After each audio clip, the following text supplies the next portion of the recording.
Hi, y'all, and welcome to iProspect's new short-form content series, Intersections, where we will explore iProspect's new vision, as well as the industry shifts in consumer interactions and digital behaviors to accelerate growth for brands.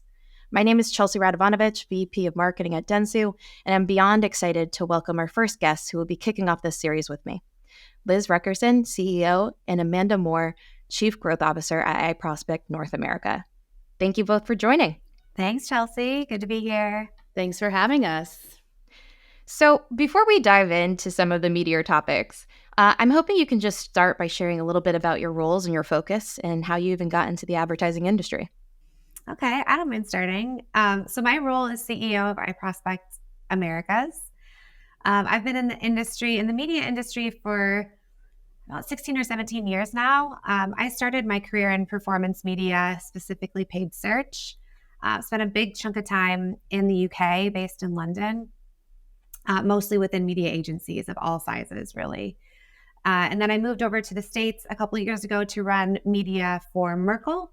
And this summer, got the opportunity to take on this role being CEO of iProspect, which is a combination of our existing iProspect team merging with our Merkle media team. So creating a team of over 1,000 performance-focused marketers. So I'm super excited to be in this role. So my role as Chief Growth Officer will, not surprisingly, be about growth strategies for iProspect, for the organization. And I actually started my career in management consulting and quickly moved over to the digital marketing side of the business, trading my suits and hose for jeans and sneaks. But I have been a career-long growth person coming up through the ranks, started as an associate in business development, and now I'm proud to be the Chief Growth Officer for iProspect. I love that. Well, so let's dive in. How has iProspect's mission evolved as the media landscape continues to shift? It's evolved in so many ways, but it's really true to our foundation of being a performance powerhouse and an identity-based media business. So there's really 4 pillars to our evolution. The first is around identity-first decision-making. We have this opportunity at iProspect to leverage the strength of the Dentsu network, and that means bringing data and identity to our media programs. It's relevant for our clients because to be future forward, to be ahead of the game and ahead of the curve versus their competitors, they have to use data and identity to inform their media decisions at every step point, really. The second is a performance mindset at every media intersection. So we are a performance powerhouse at iProspect. We have been for really all of the years we've been in the industry, which is more than most. And so we take that performance heritage really seriously. But what we can do now is, as the media landscape has evolved, we can bring performance to every touch point in the media journey. That importance of creating relevant, frictionless brand experiences to keep up with the modern consumer is critical. So another way that we continue to evolve is ensure that not only do we have performance at every touch point, but relevance to the consumer. And all of those things combined create this real outcomes-driven approach to our relationships with our clients. So we understand their businesses, not only their media or marketing, the media or marketing side of their business, but their entire business and what it really means to have an impact more holistically. So we're encouraging our teams and helping them think more broad than media because it's really what matters to our clients. Would you say that's about right, Amanda? Yeah, no, I was so funny. Once again, all the words that I was going to follow up on, you hit and nailed right out of the gate. So I want to hone in on business outcomes. And so this is a really big differentiator, I think, for iProspect especially. We don't just stop at optimizing media. We're really in the business of identifying growth opportunities for our clients and using media as the testing bed for that. Identity is a big, scary word in the marketplace right now, and media is really a safe place to start to test your identity-based marketing journey. And so that's what we've been helping our clients do. So Liz often hears me say, especially when there's a brand that comes through the door that wants to work with us, and I'm like, I think they're a beginner. And we're not really for beginners, right? We're for the ones that want to take their media programs to the next level. So that's actually a great segue into my next question. Leaning into 2024, what's the perfect partnership between client, media partners included, what does that perfect partnership look like for IP? Yeah. So, and we touched on it a little bit earlier, Chelsea. It's really about that data maturity and customer centristic ideation or evolution that they're on. So, we really feel that, media agencies these days are the sea of sameness, right? Everybody can get you a certain percent of efficiency. Everybody pretty much has the same type of process. But we really stand out in terms of being able to identify the right type of client that has a data-centric position along with that nod towards customer centricity. So I do think that, we're not a great partner for every single brand in the marketplace. And so we do a lot of work early on understanding if it's going to be the right fit, because our job, right, is to get whoever hires us promoted by driving growth for their business. That's so true. We have a good track record of doing that. When I think about the clients, so I've spent a lot of time coming into this role, learning what matters to our clients and what they care about from their agency, and also which partnerships are strongest for us. So when it comes to our clients, the strongest client partnerships we have are with marketers who are digitally mature, which is what we offer them, who are data-centric, as Amanda said, really focused on using data in their decision-making, and who bring a performance mindset to their brand building. So we are founded on performance, and we truly believe that using that performance mindset to drive every engagement at every part of the funnel is critical. Then when it comes to partners, the same rules apply. The best partnerships are those that believe in digital maturity, believe in data centricity, and help us leverage our performance heritage. But I think about the industry landscape, and we talk to our partners about this all the time. So many agencies get bogged down and are too slow. They're too slow for clients, they're too slow for consumers, and they're too slow for the media landscape. So our job is not to just keep up, but to set the pace for the industry. So we focus on partners that help us do that. Those partners allow us access to their product roadmaps, allow us to influence where their product and technology are going, allow us to build on those things, allow us to bring data and identity to their products, because that's what really matters, not only to our clients, but it's what's expected from consumers. They need relevance, and platforms and partners that help us do that are critical.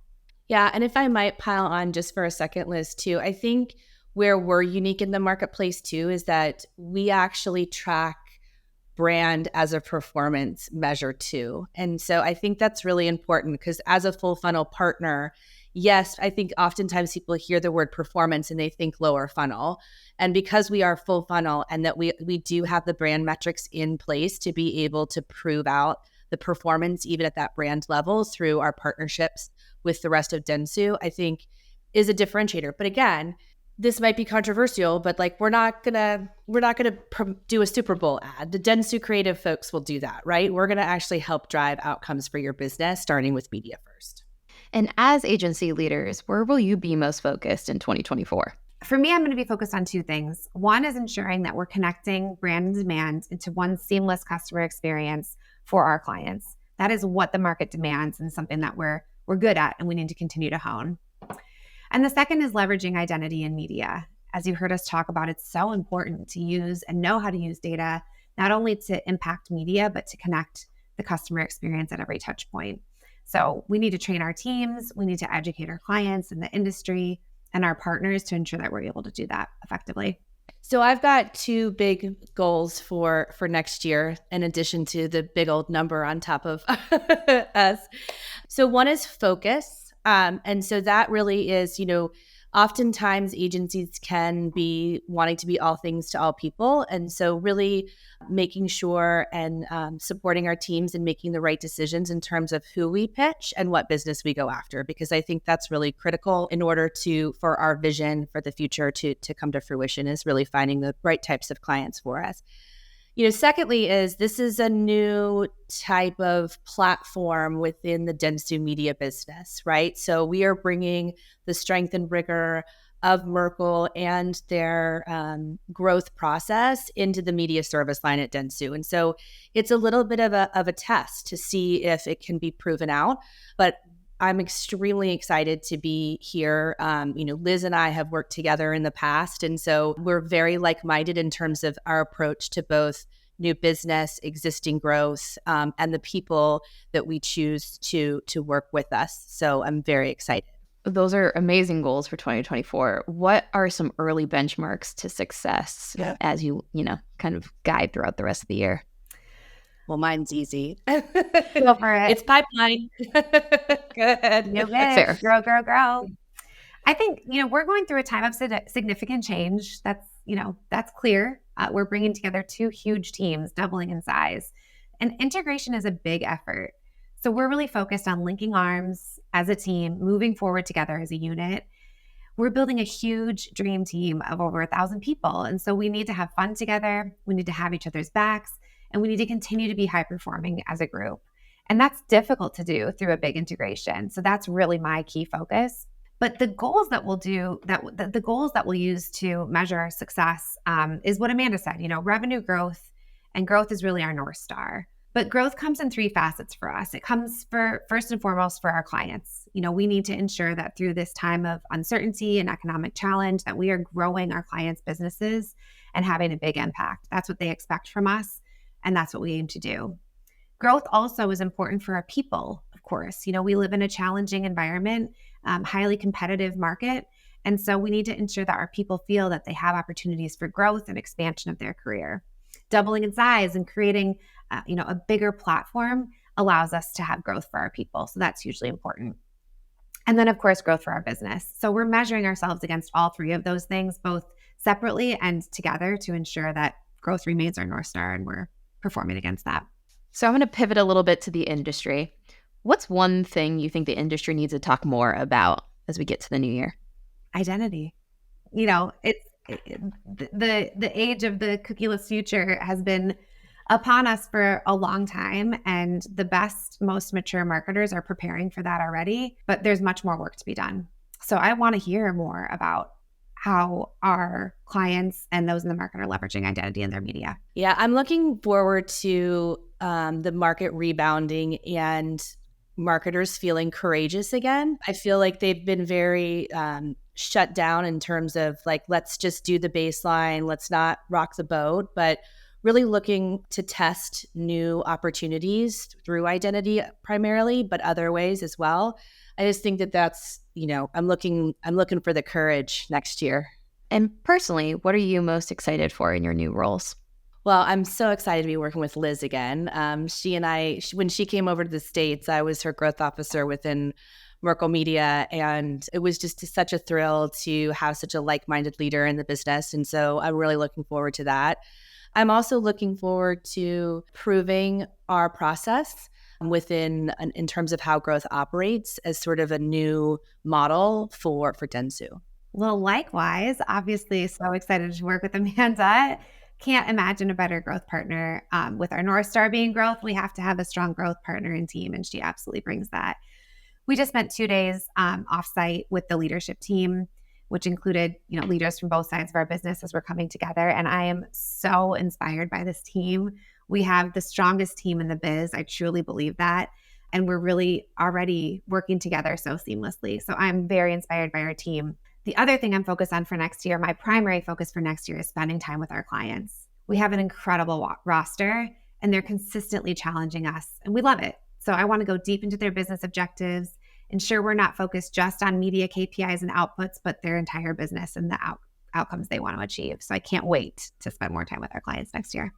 I think one of the most exciting things that Liz mentioned too was obviously the leadership team. So I think it's safe to say that we have one of the most tenured leadership teams in the business. The majority of the folks that sit at that table have been at Dentsu for 10 to 20 years. And I really think it speaks volumes about, the quality of the people when there's that much duration of folks who want to stick around. Because so much about work these days is really liking the people that you work with and feeling that they contribute. And more often than not, people are jumping around all the time. But our leadership team, I've been here 6.5 years, and I'm like a newbie to this team, right? Whereas the majority of the folks are 10 plus. So I just think that that's a real testament to the caliber of the leadership that we have at iProspect. Yeah, I totally agree. That's amazing. All right, we're going to jump to quick round questions. What's one thing you didn't see coming in 2023? AI. You didn't see it coming? I mean, not like it's to the level that it is. I mean, of course it was coming, but like the explosion in the marketplace is probably something I was not prepared for. I was not prepared for Elon Musk's impact on the industry, particularly at X. I have to say that was a surprise to me. What's one of your favorite buzzwords you might have overused in 2023? Customer centricity. And stop. Fantastic. Predictions on the next biggest buzzword in the industry in 2024. AI. I would say identity first. Most interesting thing you've asked ChatGPT this year? Rewrite my LinkedIn profile. Oh, that's smart. That's not that's just good. smart. That is smart. I got to do that. I'm going to do that later. Mine is potentially smarter, you'll have to say. Tell me a story about a dinosaur shark. Is this for you or for your It was children? not for me. I've got a 4-year-old and 2-year-old boy, and sharks and dinosaurs are the obsession. But now it's not just those individually, it's dinosaur sharks. I think that's the title of this episode. Maybe. What is one of your own personal goals for the new year? I'm actually looking forward to getting back in the saddle. So I used to ride horses growing up, and part of my move to Nashville was to reinvigorate that passion. So everybody hold me accountable to it. My personal goal actually is a work goal, so maybe I'll have to have two. My work goal is to build personal connections with our iProspect Dream Team. I'm so excited about the people. It means so much to me to have close connections with people that I work with. So that's a big goal for me. Outside of work, my personal goal is to spend as much time outside as possible. I need to get away from the desk and breathe as much fresh air as I can. So I'm going to be tracking that closely. And as much as you can in New York. Well, true. Might have to take some trips outside of the city. I will add a personal goal is now to figure out if dino sharks exist and if they will eventually. So I will keep everyone posted. We can create an AI-generated dinosaur shark at the very least. Deal. Well, Liz and Amanda, thank you so much for joining today and kicking off our first episode of Intersections. And thank you to our listeners for tuning in and being part of the iProspect journey. Stay tuned for episode 2 as we dive into how we are bringing this iProspect promise to life. Thanks all.